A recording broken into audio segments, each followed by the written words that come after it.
आपणकर एसबीआई रे खाता अछि कि बैंक जारी कला गुरुत्वपूर्ण चेतावनी वीडियो को संपूर्ण देखंतु जहा द्वारा आपण संपूर्ण सूचना पाई परिबे एवं वीडियो को लाइक और सहित चैनल को सब्सक्राइब करखंतु जहा द्वारा आपण एई भली लेटेस्ट न्यूज अपडेट सर्वे प्रथमे पाई परिबे। तो आसंतु संपूर्ण खबर उपरे नजर पकेबा। देश रे सर्वबृहत सार्वजनिक बैंक भाबरे एसबीआई रो आदत रहिछि।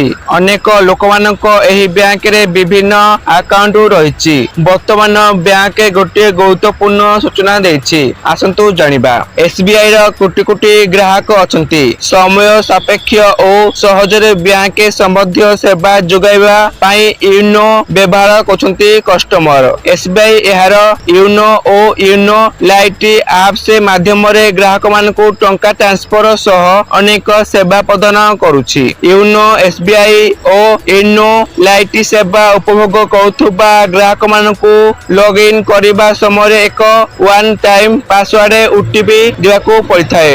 किंतु वर्तमान एसबीआई तार ग्राहक मान को सतर्क कराई देछि जे एही ओटीपी सेवारे बाधा सृष्टि होई पारे। एसबीआई एक एक्स पोस्ट जारी करछि रक्षणाबेक्षण कार्य जोगु 11 एप्रिल रे 2.30 AM रु 2.50 PM पर्यंत इंटरनेट बैंकिंग यूनो लाइट और यूनो रो ओटीपी आधारित सर्विस गुड़िकर मझिरे मझिरे बाधा सृष्टि होई पारे। सेही समय मध्यरे ग्राहक माने निरवच्छिन्न सेवा पाई एटीएम यूपीआई सिक्योर ओटीपी और एसबीआई ऑटोमेटिकेटर व्यवहार करि परिबे। तो आथिला सूचना आपण माने वीडियो को संपूर्ण देखथरु आपण मान को धन्यवाद।